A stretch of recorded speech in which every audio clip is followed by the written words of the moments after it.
தமிழக வாக்காளர் பெருமக்களுக்கு அனைவருக்கும் வணக்கம். ரெண்டாவது வன்னிய சொந்தங்களுக்கு வணக்கம்.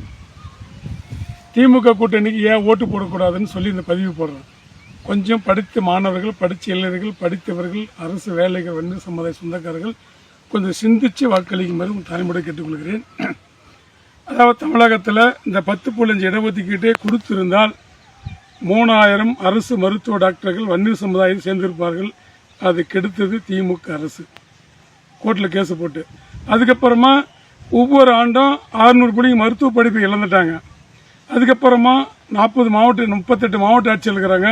5 மாவட்ட ஆட்சித்தலைவரை கட்டாயமாக வன்னியரை போடணும், 5 மாவட்ட எஸ்பி வன்னியரை போடணும். 316 தாலுகா ஆஃபீஸ்க்கு இது 316 தாலுகா ஆஃபீஸ் 45 தாசில்தார் வன்னியரை தான் போடணும். அதுக்கப்புறம் பார்த்தீங்கன்னா 388 பிடிஓ ஊராட்சி ஒன்றிய அலுவலகம் இருக்கிறது. அது 72 பிடிஓ 2 பிடிஓ வருது. 140 பிடிஓ வன்னியரை போடணும். அதில் 140 மேனேஜரை வன்னியரை போடணும். இதுவும் இல்லை. அதுக்கப்புறமா 1850 காவல் நிலையம் இருக்குது. அந்த 1850 காவல் நிலையத்திலும் 200 காவல் நிலையத்தில் இன்ஸ்பெக்டரும், 200 காவல் நிலையத்தில் எஸ்ஐ போஸ்ட்டும், 200 காவலத்தில் ஏட்டு சர்க்கிள் இன்ஸ்பெக்டரை போடணும். அதுவும் கிடைக்கல. அதுக்கப்புறமா 4500 மேல்நிலைப்பள்ளி இருக்கிறது. அது இல்லைன்னா கூட ஒரு 500 ஆசிரியர்கள், தலைமை ஆசிரியர்கள் வன்னியர்களை போடணும். 6000க்கு மேற்பட்ட உயர்நிலைப்பள்ளி இருக்கிறது. அதுக்கிட்ட ஒரு 700 பேர் இந்த வன்னியர் சமுதாயத்தை சார்ந்தவர்கள் எச்எம்இ போடணும். 12000 வியூக்கள் இருக்கிறாங்க. 12000 வியூஓவோ அதில் பார்த்தீங்கன்னா கூட 1300 பேர் 400 பேர் வன்னியர் சமுதாயத்தை இருக்க வேண்டும். அதுக்கப்புறமா 12052 ஊராட்சி அலுவலகம் இருக்கிறது. அது ஊராட்சி அலுவலகம் பார்த்தீங்கன்னா 12500 ஊராட்சி செயலர்களையும் 1500 பேர் ஊராட்சியில் வன்னியரை போடணும். அதுக்கப்புறமா 396 வருவாய் ஆர்டி கோட்டம் உள்ளது. அதில் பார்த்தீங்கன்னா இல்லைன்னா கூட 10 பேர் வன்னியர் சமுதாயத்தை போடணும். 40 டிஆர்ஓ, அதில் 5 டிஆர் வன்னியரை போடணும். அதுக்கப்புறமா பார்த்தீங்கன்னா பத்திரம் பதிவு பண்ணுறதுறை ஆஃபீஸ் அலுவலகத்தில் 670 ஆஃபீஸ் இருக்கிறது. 570 அலுவலகம் இருக்கிறது. அது இல்லைன்னா கூட 65 அலுவலகத்தில் அந்த சார் பதிவு அலுவலகர் வன்னியரை தான் போடணும். அதுக்கப்புறமா 490 பேரூராட்சிகள் இருக்கிறது. 490 பேரூராட்சிகள் பார்த்தீங்கன்னா இல்லைன்னா கூட 50 பேரூராட்சி செயலாளர் வன்னியரை போடணும். 22 மாநகர கமிஷனர் இருக்கிறது. அது இல்லைன்னா கூட 3 மாநகராட்சியுடைய கமிஷனர் வன்னியரை போடணும். அது இல்லாமல் 125 நகராட்சிகள் உள்ளது. அதில் இல்லைன்னா கூட நகராட்சியில் ஒரு 15-16 நகராட்சியுடைய கமிஷனரை வன்னியரை போடணும். இது இல்லாமல் போக்குவரத்து துறையில் போடணும்.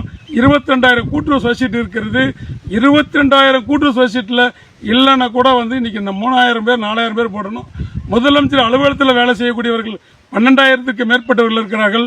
அவர்கள் பார்த்தீங்கன்னா 12,000க்கு மேலே அப்படியே வன்னியர்களை பார்த்தீங்கன்னா கூட 1000க்கு 100 பேருனாக்கா 450 பேர் இல்லை 500 பேர் அந்த அலுவலகத்தில் வேலை செய்யணும். அதுவும் கிடையாது. இப்படி ஒவ்வொரு துறையிலையும் 36,000 ரேஷன் கடை ஊழியர்கள் இருக்கிறாங்க. இதுலேயும் போடணும். இப்போ ஒரு வருஷத்துக்கு 8 லட்சம் மாணவர்கள் படிக்க போகிறாங்க. 1 லட்சம் மாணவர்களை வேலை வாய்ப்பு இடஒதுக்கீடு கிடைத்திருக்கும். அதையும் கடத்தினது. இதெல்லாம் கடத்தின திமுக அரசுக்கு, திமுக கூட்டணிக்கு நீங்கள் வாக்களிப்பீர்களா என்பதை ஒரு கணம் சிந்தியுங்கள். இப்படி ஒவ்வொரு துறையிலும் ஒவ்வொரு போக்குவரத்து துறை இருக்கிறது. அதுக்கப்புறம் வருமான வரித்துறை இருக்கிறது. இப்படி எல்லா துறையிலுமே இப்போ மின்சாரத்துறை இருக்கிறது. ஹைகோர்ட்டு ஜட்ஜி 77 பேர் இருக்கிறாங்க. அதில் கூட 7 பேர் வன்னியர் சமுதாயத்தை போடணும். இப்படி 40 டிஸ்ட்ரிக்ட் கோர்ட் இருக்குது. 40 டிஸ்ட்ரிக்ட் கோர்ட்லையும் 40ல் 10 பேர் 5 கோர்ட்டுக்கு டிஸ்ட்ரிக்ட் கோர்ட்டுடைய நீதிபதியை வன்னியரை தான் போடணும். 40 டிஎன் காலேஜ் கல்லூரி இருக்குது. அது மருத்துவ கல்லூரி இருக்குது. அதுலேயும் பேராசிரியரை டிஎனை 5 கல்லூரிக்கு போடணும். கேரளா பொறியியல் கல்லூரி இருக்குது.